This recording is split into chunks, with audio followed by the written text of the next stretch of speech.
ఆంధ్రప్రదేశ్లోని విశాఖలో ఇవాళ సాయంత్రం ప్రధానమంత్రి నరేంద్ర మోదీ పర్యటించనున్నారు. ఈ నేపథ్యంలో ప్రధాని ఎక్స్లో ఆసక్తికర పోస్ట్ చేశారు. 2 రోజులు ఆంధ్రప్రదేశ్, ఒడిశాలో ముఖ్యమైన కార్యక్రమాల్లో పాల్గొంటానని, విశాఖపట్నంలో వివిధ అభివృద్ధి పనులకు ప్రారంభోత్సవాలు, శంకుస్థాపనలతో పాటు భువనేశ్వర్లో జరిగే ప్రవాసీ భారతీయ దివస్ వేడుకల్లో పాల్గొంటానని ప్రధాని తెలిపారు. హరిత, పునరుత్పాదక ఇంధనాలు, మౌలిక సదుపాయాల వంటి అనేక ప్రాజెక్టులతో పాటు మరెన్నో ఇతర కీలక ప్రాజెక్టులను ప్రారంభించేందుకు విశాఖపట్నం ప్రజల మధ్య సమయం గడిపేందుకు ఎదురు చూస్తున్నానని ఆయన తన ట్వీట్లో పేర్కొన్నారు. నేషనల్ గ్రీన్ హైడ్రోజన్ మిషన్ లో భాగంగా తొలి హబ్ అయిన NTPC green energy limited, Anakapalli జిల్లాలో భారీ ఔషధ పరిశ్రమ, తిరుపతి జిల్లాలోని చెన్నై, బెంగళూరు పారిశ్రామిక కారిడార్లో భాగమైన కృష్ణపట్నం పారిశ్రామిక ప్రాంతం, కేఆర్ఐఎస్ సిటీల శంకుస్థాపన కార్యక్రమాల్లో పాల్గొంటానని మోదీ ట్వీట్ చేశారు. ప్రధాని ట్వీట్పై ఏపీ సీఎం చంద్రబాబు స్పందించారు. ఏపీకి వస్తున్న ప్రధాని మోదీకి ప్రజల తరపున స్వాగతం పలుకుతున్నానని ఆయన తెలిపారు. 2 లక్షల కోట్లకు పైగా విలువైన ప్రాజెక్టులకు శంకుస్థాపనలు, ప్రారంభోత్సవాలు జరిగే కార్యక్రమంతో రాష్ట్రాభివృద్ధికి కీలక ముందడుగు పడనుందని సీఎం ఆకాంక్షించారు. స్వయంగా స్వాగతం పలికేందుకు విశాఖ ప్రజలతో సహా మేమంతా ఎదురు చూస్తున్నామని చంద్రబాబు ట్వీట్లో పేర్కొన్నారు. PM Modi, CM Chandrababu, deputy CM Pawan Kalyan విశాఖకు వస్తున్న నేపథ్యంలో విశాఖకు బయలుదేరేందుకు కూటమి శ్రేణులు ఏర్పాట్లు చేశాయి. వివిధ మార్గాల ద్వారా ఆంధ్ర యూనివర్సిటీ మైదానానికి చేరుకుంటున్నారు. మరోవైపు డ్వాక్రా మహిళలు కూడా అధిక సంఖ్యలో బయలుదేరి వెళ్తున్నారు. మేము సైతం అంటూ పెద్ద ఎత్తున పయనమవుతున్నారు.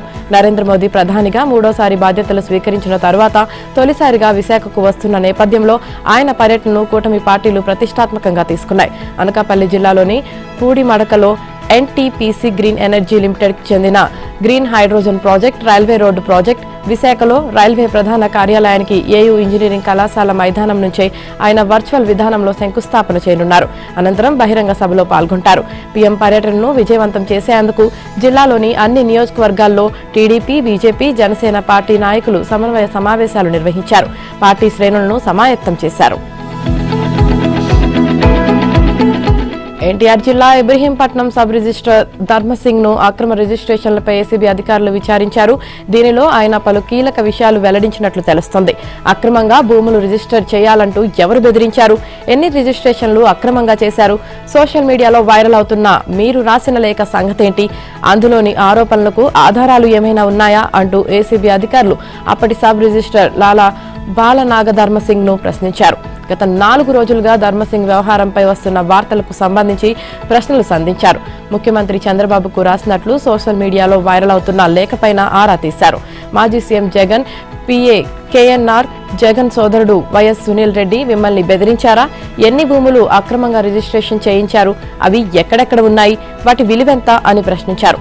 విజయవాడ, విశాఖపట్నం, రాజమండ్రి తదితర ప్రాంతాల్లో రిజిస్టర్ చేసిన భూముల విలువ ప్రభుత్వ విలువ ప్రకారం సుమారు 109 కోట్లు ఉంటుందని, ఇప్పుడు విజయవాడ, విశాఖలో భూముల మార్కెట్ విలువ 700 కోట్ల దాకా ఉంటుందని ధర్మసింగ్ బదులిచ్చినట్లు సమాచారం. చీమకుర్తి శ్రీకాంత్తో జరిపిన సంభాషణ ఆడియోలు, శ్రీకాంత్ రెండో భారీగా చెబుతున్న వనం దివ్య వ్యవహారంపైన ఏసీబీ అధికారులు ప్రశ్నించారు. విజయవాడ ఏసీబీ అధికారులు సింగ్పై 2023 అక్టోబర్లో ఆదాయానికి మించిన అక్రమాస్తుల కేసు నమోదు చేశారు. ఈ విషయం ముందే తెలియడంతో ధర్మసింగ్ పరారయ్యారు. ఏసీబీ అధికారులు సోదాలు చేపట్టి ఆస్తుల పత్రాలు స్వాధీనం చేసుకున్నారు. రాష్ట్రంలో ప్రభుత్వం మారాక ఇటీవల పాత కేసుల సమీక్షలో భాగంగా 2023లో నమోదు చేసిన కేసులో నిందితుడు సింగ్ను ఇంతవరకు ఎందుకు అరెస్టు చేయలేదని అధికారులను ఏసీబీ డీజీ అతుల్ సింగ్ ప్రశ్నించారు. గత ప్రభుత్వంలో వైసీపీ పెద్దలకు సన్నిహితంగా ఉండే వారితో నిందితుడికి సంబంధాలు ఉండటం ఒక కారణంగా గత ఏడాది జూన్లోనే సింగ్ రిటైర్ అయినందున దృష్టి పెట్టలేదని వారు బదులిచ్చారు. వెంటనే అరెస్టు చేయాలని ఆయన ఆదేశించడంతో రంగంలోకి దిగిన సెంట్రల్ ఇన్వెస్టిగేటివ్ యూనిట్ అధికారులు గత నెల 31న ధర్మసింగ్ ను అరెస్టు చేసి కోర్టులో హాజరుపరిచారు. కోర్టు ఆదేశాలతో జ్యుడిషియల్ రిమాండ్కు తరలించారు. సోమవారం ఏసీబీ కోర్టులో పిటిషన్ వేసి ఆయన్ను కస్టడీలో ప్రశ్నించేందుకు అనుమతి కోరడంతో 4 రోజుల కస్టడీకి న్యాయస్థానం ఆదేశాలు ఇచ్చింది. దీంతో మంగళవారం ఉదయం విజయవాడ జైల్లో సింగ్ ను ఏసీబీ అధికారులు అదుపులోకి తీసుకున్నారు. వైసీపీ అధ్యక్షుడు వైఎస్ జగన్ కు హైకోర్టులో ఉపశమనం లభించింది. 5 ఏళ్ల కాల పరిమితితో ఆయనకు పాస్పోర్ట్ ఇవ్వాలని కోర్టు పాస్పోర్ట్ అధికారులను ఆదేశించింది. ఆయన తాజాగా పాస్పోర్ట్ పొందేందుకు అవసరమైన ఎన్ఓసీ జారీ చేసింది. యూకేలో ఈ నెల 16న జరగనున్న కుమార్తె స్నాతకోత్సవ కార్యక్రమానికి హాజరయ్యేందుకు అనుమతి ఇచ్చింది. పాస్పోర్ట్ జారీ విషయంలో స్పష్టమైన ఉత్తర్వులు ఉన్నాయని, తమ ముందు హాజరై 20,000 స్వీయ పూచికత్తు సమర్పించాల్సిందేనంటూ ఎన్ఓసీ కోసం జగన్ వేసిన పిటిషన్ను కొట్టివేస్తూ విజయవాడ ప్రత్యేక కోర్టు ఇచ్చిన ఉత్తర్వులను హైకోర్టు రద్దు చేసింది. ఈ మేరకు న్యాయమూర్తి జస్టిస్ కె శ్రీనివాసరెడ్డి మంగళవారం తీర్పు వెలువరించారు. గోడౌన్లో నిల్వ ఉంచిన రేషన్ బియ్యాన్ని మాయం చేయడంలో వైసీపీ నేత, మాజీ మంత్రి పేర్ని నాని కీలక పాత్ర పోషించారని, దీనికి సంబంధించి ఆధారాలు ఉన్నాయని అడ్వకేట్ జనరల్ దమ్మాలపాటి శ్రీనివాస్ పేర్కొన్నారు. మంగళవారం హైకోర్టులో దీనిపై వాదనలు వినిపించారు. గోడౌన్ మేనేజర్ కేసులో రెండో నిందితుడైన మానసతేజ బ్యాంకు ఖాతా నుంచి పేర్ని నాని బ్యాంకు ఖాతాకు బదిలీ అయిన విషయం దర్యాప్తులో తేలిందన్నారు. రేషన్ బియ్యాన్ని అక్రమంగా విక్రయించింది ఎన్నికల సమయంలోనేనని పేర్కొన్నారు. నాని గతంలో మంత్రిగా పనిచేశారని, బెయిల్ ఇస్తే దర్యాప్తునకు ప్రభావితం చేస్తారని వివరించారు. ఈ వివరాలు పరిగణలోకి తీసుకున్న హైకోర్టు న్యాయమూర్తి జస్టిస్ కె శ్రీనివాసరెడ్డి పేర్ని నాని ముందస్తు బెయిల్ పిటిషన్పై ఈ నెల 20న విచారణ జరుపుతామని తెలిపారు. అప్పటి వరకు ఆయనపై ఎలాంటి తొందరపాటు చర్యలు తీసుకోవద్దంటూ గతంలో ఇచ్చిన ఉత్తర్వులను పొడిగించారు. మచిలీపట్నంలోని గ్రీన్కో కార్యాలయం, గ్రీన్కో అనుబంధ సంస్థ ఎస్ నెక్స్ట్ జన్ కార్యాలయంలో తెలంగాణ ఏసీబీ అధికారులు మంగళవారం ఆకస్మిక సోదాలు నిర్వహించారు. ఇక్కడ గ్రీన్కో సంస్థ ఎండీ, వైసీపీకి చెందిన చలమలశెట్టి సునీల్ కు చెందిన గృహంలోనే గ్రీన్కో, ఎస్ నెక్స్ట్ జన్ కార్యాలయాలను నడుపుతుండగా స్థానిక పోలీసులకు సైతం సమాచారం ఇవ్వకుండా తెలంగాణకు చెందిన ఏసీబీ అధికారులు వచ్చారు. రికార్డులను, కంప్యూటర్లను, ల్యాప్టాప్లను స్వాధీనం చేసుకున్నారు. తెలంగాణలో ఫార్ములా ఈ రేస్ ఒప్పందానికి ముందు గ్రీన్కో అనుబంధ సంస్థలు భారత రాష్ట్ర సమితి పార్టీకి 41 కోట్ల విలువైన ఎలక్టోరల్ బాండ్లు ఇచ్చాయని, ఈ అంశంపై విచారణలో భాగంగా మచిలీపట్నం వచ్చినట్లు ఓ అధికారి తెలిపారు. ఈ వ్యవహారంపై 2 రాష్ట్రాల్లోని గ్రీన్కో అనుబంధ సంస్థల కార్యాలయాల్లో ఏసీబీ అధికారులు తనిఖీలు జరుగుతున్న నేపథ్యంలో ఇక్కడ ప్రతి అంశాన్ని క్షుణ్ణంగా పరిశీలిస్తున్నామన్నారు. మచిలీపట్నానికి చెందిన చలమలశెట్టి సునీల్ గ్రీన్కో సంస్థ ఎండీగా ఉండి ప్రస్తుతం వైసీపీలో కొనసాగుతున్నారు. ఇటీవల జరిగిన సార్వత్రిక ఎన్నికల్లో కాకినాడ పార్లమెంట్ నియోజకవర్గం నుంచి వైసీపీ అభ్యర్థిగా ఓటమి పాలయ్యారు. ఇదిలా ఉంటే ఉదయం 11 గంటలకు ప్రారంభించిన ఏసీబీ సోదాలను రాత్రి 8 గంటల వరకు సాగాయి. దీనిపై వివరాలు వెల్లడించేందుకు నిరాకరించిన అధికారులు ఎటువంటి సమాధానం లేకుండా వెళ్లిపోయారు. సెర్చ్ వారెంట్ చూపి తెలంగాణకు చెందిన దాదాపు 9 మంది తనిఖీలు చేపట్టారని గ్రీన్కో ఏజీఎం సురేష్ తెలిపారు. కేవలం మచిలీపట్నంలోని కార్యాలయాన్ని గెస్ట్ హౌస్ గా ఉపయోగించుకుంటున్నామన్నారు. కానీ ఇక్కడ ఎటువంటి కంపెనీ కార్యక్రమాలు నిర్వహించడం లేదని సురేష్ చెప్పారు. కార్యాలయ భవనానికి సంబంధించిన ఇంటి పన్ను, కరెంటు బిల్లు వివరాలు తెలుసుకున్నారని, ఇతరత్ర ఎటువంటి డాక్యుమెంట్లు, సమాచారాలు ఇక్కడ వారికి లభ్యం కాలేదని స్పష్టం చేశారు. నెల్లూరు జిల్లా అల్లూరులో వెలిసిన శ్రీ పోలేరమ్మను ఏపీ దేవాదాయ శాఖ మంత్రి Anam Ramanarayana Reddy, Nellore MP Vemireddy Prabhakar Reddy, Kovvur MLA Vemireddy Prashanth Reddy, Sarvepalli MLA Somireddy Chandramohan Reddy దర్శించుకున్నారు. మంగళవారం సాయంత్రం ఆలయానికి చేరుకున్న ఎంపీ ప్రభాకర్ రెడ్డి దంపతులు వేమిరెడ్డి కోటారెడ్డి, కోటంరెడ్డి, గిరిధర్ రెడ్డి, కావలి ఎమ్మెల్యే దగుమాటి వెంకటకృష్ణారెడ్డి, బీద రవిచంద్రలకు ఆలయ అర్చకులు స్వాగతం పలికారు. ఈ సందర్భంగా ఆలయంలో అమ్మవారిని దర్శించుకుని ప్రత్యేక పూజలు నిర్వహించారు. జాతర సందర్భంగా అమ్మవారిని దర్శించుకోవడం సంతోషంగా ఉందని, అమ్మవారి దయతో ప్రజలందరూ ఆయురారోగ్యాలు, సుఖ సంతోషాలతో జీవించాలని ఆకాంక్షిస్తున్నామని నేతలు ఆకాంక్షించారు. ఈ కార్యక్రమంలో పలువురు టీడీపీ నాయకులు, కార్యకర్తలు, గ్రామస్తులు పెద్ద ఎత్తున పాల్గొన్నారు. ఫార్ములా ఈ రేస్ కేసులో నిందితుడిగా ఉన్న మాజీ మంత్రి, BRS working president Kalvakuntla Taraka రామారావుకు హైకోర్టులో ఎదురుదెబ్బ తగిలింది. తనపై ఏసీబీ నమోదు చేసిన కేసును కొట్టివేయాలని కోరుతూ దాఖలు చేసిన క్వాష్ పిటిషన్ను మంగళవారం హైకోర్టు ఏకసభ్య ధర్మాసనం కొట్టివేసింది. ఈ తీర్పుతో కేటీఆర్ను అరెస్టు చేయరాదన్న మధ్యంతర ఉత్తర్వులు తొలగిపోయాయి. అప్పీల్కు వెళ్లేందుకు వీలుగా 10 రోజుల పాటు అరెస్టు నుంచి రక్షణ కల్పించాలని కేటీఆర్ తరపు న్యాయవాది చేసిన విజ్ఞప్తిని సైతం హైకోర్టు తోసిపుచ్చింది. ఫార్ములా ఈ రేస్ వ్యవహారంలో కేటీఆర్ పై ఉన్న అభియోగాలను పరిశీలిస్తే ప్రాథమికంగా కేసు ఉందని జస్టిస్ కె లక్ష్మణ్ ధర్మాసనం స్పష్టం చేసింది. రాష్ట్ర మంత్రిమండలి ఆమోదం లేకుండా, ఆర్థిక శాఖ అనుమతి పొందకుండా హెచ్ఎండిఏ నిధులను భారీ మొత్తంలో విదేశీ కంపెనీకి చెల్లించాలని పిటిషనర్ ఆదేశించారని గుర్తు చేసింది. ఈ చెల్లింపులకు పిటిషనర్ దురుద్దేశంతో చేయమని ఆదేశించారా, తన లబ్ధి కోసం చెల్లించమన్నారా, థర్డ్ పార్టీకి లబ్ధి కలిగించేందుకు చెల్లించాలని ఆదేశించారా అన్న విషయం దర్యాప్తులో తేలాల్సి ఉంది. ఆరోపణలన్నీ కలిపి పరిశీలిస్తే తప్పు జరిగినట్లు, హెచ్ఎండిఏ నిధులు దుర్వినియోగమైనట్లు ప్రాథమికంగా కేసు కనిపిస్తోంది. దర్యాప్తు కొనసాగించడానికి ఈ అంశాలన్నీ సరిపోతాయి. పిటిషనర్ ఇతరులతో కలిసి కుట్రపూరితంగా హెచ్ఎండిఏ నిధుల దుర్వినియోగం చేశారని బాధ్యతాయుతమైన ప్రభుత్వ అధికారి మున్సిపల్ శాఖ ముఖ్య కార్యదర్శి ఆరోపిస్తున్నారు. ఈ నేపథ్యంలో ఏ ప్రభుత్వ ఆస్తి తన ఆధీనంలో లేదని పిటిషనర్ వాదనతో ఏకీభవించలేం. అలాగే దురుద్దేశం, దుర్వినియోగం ఆరోపణలు దర్యాప్తులో మాత్రమే తేలుతాయని ధర్మాసనం వ్యాఖ్యానించింది. పురపాలక శాఖ మంత్రిగా హెచ్ఎండిఏ నిధులు కేటీఆర్ ఆధీనంలోనే ఉన్నట్లు స్పష్టంగా తెలుస్తుందని హైకోర్టు పేర్కొంది. అవినీతి నిరోధక చట్టం సెక్షన్ 13ను పరిశీలిస్తే పబ్లిక్ సర్వెంట్ నేరపూరిత దుష్ప్రవర్తనను సూచిస్తుందన్నారు. విస్తృతంగా చర్చించిన వాస్తవాల ప్రకారం హెచ్ఎండిఏ మున్సిపల్ శాఖ ఆధ్వర్యంలో పనిచేస్తోంది. అయితే పిటిషనర్ నిధుల్ని దుర్వినియోగం చేశారా లేదా అనేది దర్యాప్తులో తేలాలి. ఇదిలా ఉంటే ఫార్ములా ఈ కార్ రేస్ కేసులో క్వాష్ పిటిషన్ను కొట్టివేస్తూ హైకోర్టు ఇచ్చిన తీర్పును సవాల్ చేస్తూ బీఆర్ఎస్ వర్కింగ్ ప్రెసిడెంట్ కేటీఆర్ మంగళవారం సుప్రీంకోర్టును ఆశ్రయించారు. ఆయన స్పెషల్ లీవ్ పిటిషన్ దాఖలు చేశారు. ఈ వారంలోనే పిటిషన్పై విచారణ జరిగే అవకాశాలు ఉన్నాయని కేటీఆర్ తరపు న్యాయవాది మోహిత్ రావు చెప్పారు. కాగా తెలంగాణ ప్రభుత్వం కూడా సుప్రీంకోర్టులో కేవియట్ పిటిషన్ దాఖలు చేసింది. కేటీఆర్ పిటిషన్లో తమ వాదనలు కూడా వినాలని కోరింది. మరోవైపు కేటీఆర్ను అరెస్టు చేస్తారనే చర్చ జోరుగా సాగుతుండటంతో ఆయన నివాసం వద్ద పోలీసులు భారీ బందోబస్తు ఏర్పాటు చేశారు. అక్రమ మైనింగ్ మాఫియాపై నూజివీడు, గన్నవరం తెలుగు తమ్ముళ్ల మధ్య రోజురోజుకి మాటల యుద్ధం ముదురుతోంది. 2 రోజుల క్రితం మంగళగిరి టీడీపీ కేంద్ర పార్టీ కార్యాలయంలో ప్రభుత్వ విప్ గన్నవరం శాసనసభ్యులు యార్లగడ్డ వెంకట్రావు చేసిన వ్యాఖ్యలు తీవ్ర దుమారం రేపాయి. గతంలో గన్నవరం టీడీపీ ఆఫీస్పై దాడికి పాల్పడిన మాజీ ఎమ్మెల్యే వల్లభనేని వంశీ, కొడాలి నాని అనుచరులు నేటికి అడ్డు అదుపు లేకుండా నూజివీడు నియోజకవర్గంలో యథేచ్ఛగా కొనసాగిస్తున్న అక్రమ మైనింగ్ వ్యవహారాన్ని ఆధారాలతో యార్లగడ్డ వెంకట్రావు బట్టబయలు చేశారు. వైసీపీ నేతకు చెందిన లారీలలో నకిలీ వేబిల్లులు చూపిస్తూ నూజివీడు ప్రాంతం నుండి నిత్యం గన్నవరం మీదుగా అక్రమ గ్రావెల్ రవాణా అవుతున్నట్లుగా యార్లగడ్డ ఆరోపించారు. అయితే నూజివీడు నియోజకవర్గంలో ఎటువంటి అక్రమ మైనింగ్ త్రవ్వకాలు లేవని తమ మంత్రి కొలుసు పాదసారథి ప్రోత్సహించబోతున్నారంటూ నూజివీడు తెలుగు తమ్ముళ్లు ప్రతి విమర్శలను గుప్పించారు. ఈ వ్యవహారంతో ఒక్కసారిగా యార్లగడ్డ వర్సెస్ కొలుసు కేడర్ల మధ్య వాతావరణం వేడెక్కింది.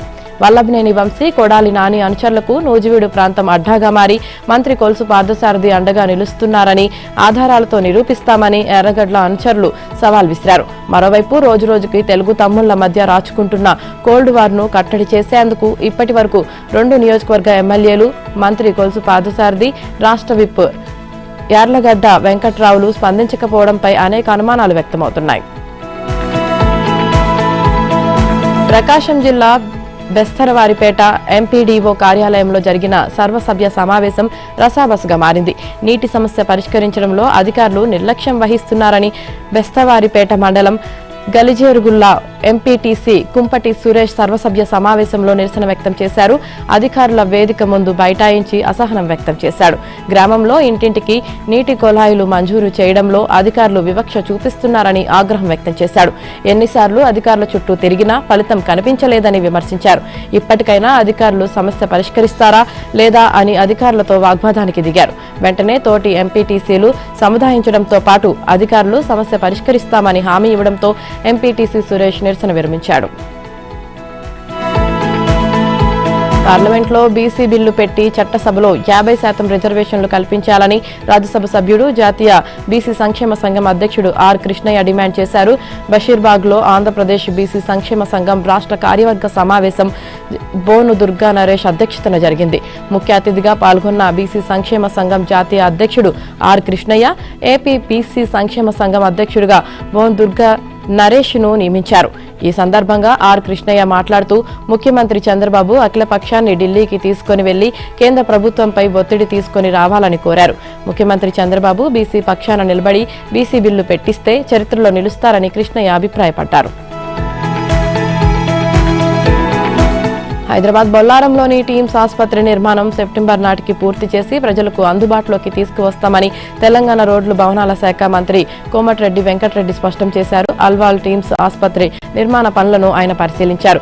వీలైనంత త్వరగా నిర్మాణ పనులను పూర్తి చేయాలని R&B అధికారులను ఆదేశించారు. టీమ్స్ నిర్మాణం పూర్తయితే సమీప జిల్లాల ప్రజలకు ఎంతో లాభం చేకూరుతుందన్నారు. గ్రేటర్ హైదరాబాద్ లోని 4 ఆసుపత్రులను త్వరితగతిన పూర్తి చేసి ప్రజలకు అందుబాటులోకి తీసుకురావడమే ముఖ్యమంత్రి రేవంత్ రెడ్డి లక్ష్యమని తెలిపారు. ఎన్నికల కోడ్ మూలంగా పనుల్లో కొంత జాప్యం జరిగిందని, శరవేగంగా పనులు పూర్తి చేయాలని మంత్రి కోమటిరెడ్డి అధికారులకు ఆదేశాలు జారీ చేశారు. హైదరాబాద్ నగర అభివృద్ధి కాంగ్రెస్ హయాంలోనే జరిగిందని, పెండింగ్ లో ఉన్న పనులను త్వరితగతిన పూర్తి చేసి ప్రజలకు సేవ అందించడమే తమ ధ్యేయమని అన్నారు. ఈ ఫార్ములా రేసింగ్ కేసులో ఏసీబీ తన పని తాను చేస్తుందని కోమటిరెడ్డి తెలిపారు.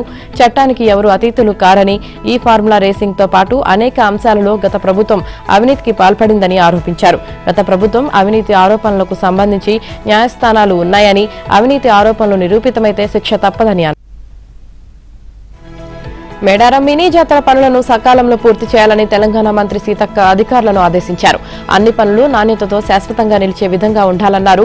ఫిబ్రవరి 12 నుంచి 15 వరకు జరగనున్న మేడారం మినీ జాతరకు చేపట్టిన అభివృద్ధి పనులను సకాలంలో పూర్తి చేయాలన్నారు. మహాజాతర సందర్భంగా జరిగిన చిన్న సంఘటనలు పునరావృతం కాకుండా చూడాలని సీతక్క ఆదేశించారు. మేడారం మినీ జాతరపై మంత్రి సీతక్క జిల్లా కేంద్రంలోని R&B అతిథి గృహంలో జిల్లా collector Divakar, TS, SP Sabarish, ITDA PO Chitramishra, జిల్లా అటవీ శాఖ అధికారి రాహుల్ కిషన్ జాదవ్లతో కలిసి వివిధ శాఖల అధికారులతో సమీక్ష జరిపారు. ఈ సందర్భంగా వివిధ శాఖల అధికారులు ఆయా శాఖల ద్వారా చేపట్టనున్న పనుల అంచనా వివరాలను మంత్రికి సమర్పించారు. మేడారం మినీ జాతరను పురస్కరించుకుని గత 15 రోజులుగా భక్తుల రాక పెరిగిందని, ఫిబ్రవరి మొదటి వారం నుంచి భక్తుల తాకిడి అధికం కానున్న సందర్భంగా అన్ని శాఖల అధికారులు అప్రమత్తంగా ఉండాలని సూచించారు. మేడారం జాతరకు వచ్చే అన్ని లింక్ రోడ్లను జనవరి 31లోగా పూర్తి చేసే విధంగా చర్యలు తీసుకోవాలన్నారు. అమ్మవార్లను భక్తులు దర్శించుకునే సమయంలో ఎలాంటి ఇబ్బందులు కలగకుండా క్యూ లైన్లను ఏర్పాటు చేయడంతో పాటు మంచినీటి సౌకర్యం కల్పించాలని సీతక్క ఆదేశించారు.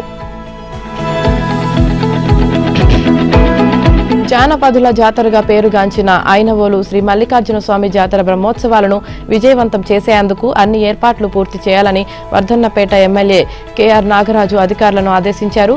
జనవరి 12వ తేదీన ప్రారంభమయ్యే జాతర వాల్ పోస్టర్లను మేయర్ కుండు సుధారాణితో కలిసి ఆయన ఆవిష్కరించారు. అధికారులతో కలిసి ఆలయ ప్రాంగణంలో తిరుగుతూ జాతర ఏర్పాట్లను పరిశీలించారు.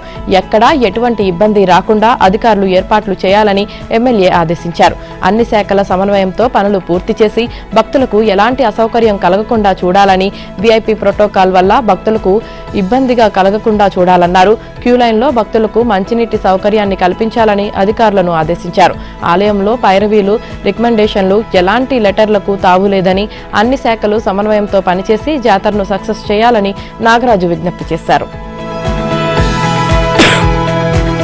గుంటూరు జిల్లా సత్తెనపల్లిలో ఒంటరిగా ప్రయాణిస్తున్న మహిళలను దోచుకుంటున్న 2 ఆటో డ్రైవర్లను సత్తెనపల్లి రూరల్ పోలీసులు అరెస్టు చేశారు.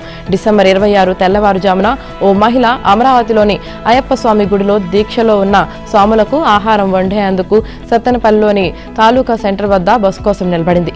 అదే సమయంలో ఆటోలో అక్కడికి వచ్చిన 2 డ్రైవర్లు ఆమెతో మాటా కలిపి ఆటోలో ఎక్కించుకున్నారు. ఆటో నందిగామ అడ్డరోడ్డు వద్ద చేరుకోగానే ఆమెను బెదిరించి ఆమె వద్ద ఉన్న బంగారు గొలుసును లాక్కొని పరారయ్యారు. బాధితురాలి ఫిర్యాదుతో కేసు నమోదు చేసుకున్న పోలీసులు సీసీ ఫుటేజ్ ఆధారంగా దర్యాప్తు చేపట్టారు. ఎట్టకేలకు చోరీకి పాల్పడ్డ ఆటో డ్రైవర్లు తమ్మిశెట్టి వినోద్, చిరంజీవులను అరెస్టు చేశారు. వారి నుంచి బంగారు గొలుసు, నగదును స్వాధీనం చేసుకుని నిందితులను రిమాండ్ తరలించారు. కేంద్ర ఎన్నికల ప్రధాన కమిషనర్ రాజీవ్ కుమార్ ఆసక్తికర వ్యాఖ్యలు చేశారు. పదవి విరమణ తర్వాత తాను హిమాలయాలకు వెళ్లి కొన్ని నెలలు అక్కడే ఉంటానని వెల్లడించారు. తాను డిటాక్సిఫై కావాలని కోరుకుంటున్నట్లు చెప్పారు. ఫిబ్రవరి 18న రిటైర్మెంట్ కానున్న ఆయన ఢిల్లీ అసెంబ్లీ ఎన్నికల షెడ్యూల్ విడుదల సందర్భంగా పదవి విరమణ తర్వాత ప్రణాళికలు ఏమైనా ఉన్నాయా అనే ప్రశ్నకు ఈ విధంగా స్పందించారు. తనకు కొంచెం ఏకాంతం, స్వీయ అధ్యయనం కోసం సమయం కావాలని, దీనికోసం మీ అందరికీ దూరంగా వెళ్తానన్నారు. హిమాలయాల్లో సుదూర ప్రాంతానికి వెళ్లి 4-5 నెలలు అక్కడే ఉంటానని, అనవసర అంశాల నుంచి పూర్తి విముక్తి పొందుతానని రాజీవ్ కుమార్ పేర్కొన్నారు. తాను మున్సిపల్ స్కూల్లో చదువుకున్నానని చెప్పారు. చెట్టు కింద తరగతులు విన్న రోజులను గుర్తు చేసుకుంటూ ABCDలను 6వ తరగతిలో నేర్చుకున్నానని రాజీవ్ కుమార్ చెప్పారు. అందుకే అణగారిన వర్గాల చిన్నారులకు బోధించడం తనకెంతో ఇష్టమని ఆయన చెప్పారు. ఇదిలా ఉంటే బీహార్ కేడర్కు చెందిన 1984 IAS అధికారి, కేంద్ర ఎన్నికల కమిషనర్గా సెప్టెంబర్ 2020లో బాధ్యతలు చేపట్టిన రాజీవ్ కుమార్ మే 15, 2022 నుంచి CECగా కొనసాగుతున్నారు. ఢిల్లీ అసెంబ్లీ ఎన్నికల షెడ్యూల్ విడుదలైన నేపథ్యంలో దేశ రాజధానిలో రాజకీయం మరింత వేడెక్కింది. ఆప్ జాతీయ కన్వీనర్ మాజీ సీఎం అరవింద్ కేజ్రీవాల్ స్పందిస్తూ ఇది అభివృద్ధికి అధికార దుర్వినియోగానికి మధ్య జరుగుతున్న పోరుగా అభివర్ణించారు. పూర్తి సామర్థ్యంతో ఎన్నికలకు సిద్ధం కావాలని పార్టీ శ్రేణులకు ఆయన పిలుపునిచ్చారు. తాము చేసిన అభివృద్ధి రాజకీయాల పట్ల ఓటర్ల విశ్వాసం చూపుతారని ఆశాభావం వ్యక్తం చేశారు. ఎన్నికల తేదీలు వచ్చేశాయని కార్యకర్తలందరూ ఉత్సాహంతో పూర్తి శక్తితో బరిలోకి దిగేందుకు సిద్ధంగా ఉండాలని కేజ్రీవాల్ విజ్ఞప్తి చేశారు. మీరే మా బలం, మీ అభిరుచి ముందు వారి వ్యవస్థలన్నీ విఫలమవుతాయని బీజేపీని ఉద్దేశించి చెప్పారు. ఇది అభివృద్ధికి అధికార దుర్వినియోగానికి మధ్య జరుగుతున్న పోరని, మేము చేసిన అభివృద్ధి పట్ల ఢిల్లీ ప్రజలు విశ్వాసం చూపుతారన్నారు. ఈ ఎన్నికల్లో ఖచ్చితంగా విజయం సాధిస్తామని కేజ్రీవాల్ ధీమా వ్యక్తం చేశారు. ఇదిలా ఉంటే ఫిబ్రవరి 5వ తేదీన ఢిల్లీ అసెంబ్లీ ఎన్నికలు జరగనుండగా 8వ తేదీన ఓట్ల లెక్కింపు ఉంటుంది. ఢిల్లీలో మొత్తం 1.55 కోట్ల మంది ఓటర్లు ఉన్నారు. వీరిలో 2.08 లక్షల మంది కొత్త ఓటర్లు ఉన్నట్లు కేంద్ర ఎన్నికల సంఘం వెల్లడించింది. 13,033 పోలింగ్ కేంద్రాల ఏర్పాటు, అన్ని కేంద్రాల్లో వెబ్కాస్టింగ్ ను అందుబాటులో ఉంచనున్నట్లు పేర్కొంది. 85 ఏళ్లు పైబడిన వారికి ఇంటి నుంచే ఓటు వేసే సదుపాయాన్ని కల్పించనున్నట్లు తెలిపింది. బంగ్లాదేశ్లో మహ్మద్ యూనస్ నేతృత్వంలోని తాత్కాలిక ప్రభుత్వం కీలక నిర్ణయం తీసుకుంది. మాజీ ప్రధాని షేక్ హసీనా పాస్పోర్ట్ను రద్దు చేసింది. ఆమెతో పాటు మరో 96 మంది పాస్పోర్ట్లను కూడా రద్దు చేసినట్లు గురువారం యూనస్ ప్రభుత్వం ప్రకటన విడుదల చేసింది. రిజర్వేషన్ల అంశంపై చెలరేగిన అల్లర్లకు సంబంధించి బాధ్యులపై నేర విచారణ జరుగుతున్న నేపథ్యంలోనే ఈ నిర్ణయం తీసుకున్నట్లు బంగ్లాదేశ్ ప్రభుత్వం స్పష్టం చేసింది. పాస్పోర్ట్ రద్దు చేసిన వారిలో 22 మందిపై కిడ్నాప్ కేసులు నమోదు కాగా 75 మందిపై హత్య కేసులు నమోదయ్యాయి. కిడ్నాప్లు, హత్యలకు పాల్పడ్డారు అంటూ షేక్ హసీనాతో పాటు మరో 11 మందికి ఇంటర్నేషనల్ క్రైమ్ ట్రిబ్యునల్ సోమవారం అరెస్టు వారెంట్ జారీ చేసిన నేపథ్యంలో ఈ పరిణామం చోటు చేసుకోవడం గమనార్హం. ఫిబ్రవరి 12లోగా హసీనాతో పాటు మిగతా వారందరినీ అరెస్టు చేయాలని ఐసీటీ తన ఆదేశాల్లో పేర్కొంది. 1971లో బంగ్లాదేశ్ విముక్త పోరాటంలో అసువులు బాసిన వారి పిల్లలకు, మనవళ్లు, మనవరాళ్లకు 30% రిజర్వేషన్లు అమల్లో ఉన్నాయి.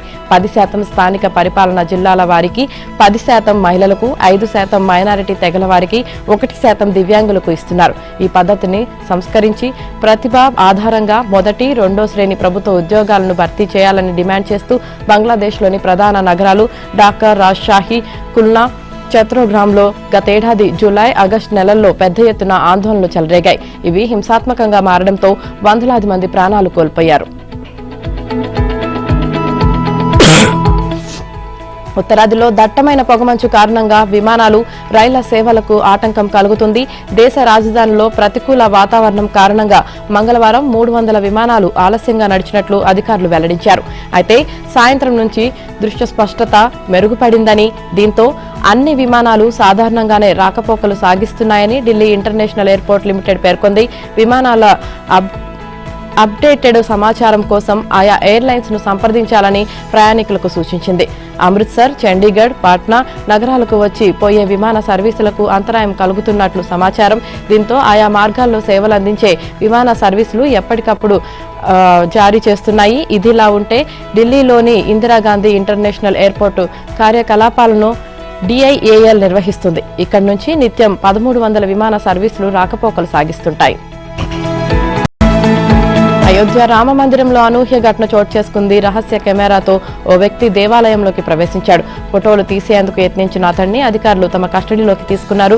భద్రత దృష్ట్యా ఆలయంలో ఫోటోలు, వీడియోలు తీయడాన్ని నిషేధించిన సంగతి తెలిసిందే. కానీ ఓ వ్యక్తి మాత్రం భద్రతా నియమాలను ఉల్లంఘించాడు.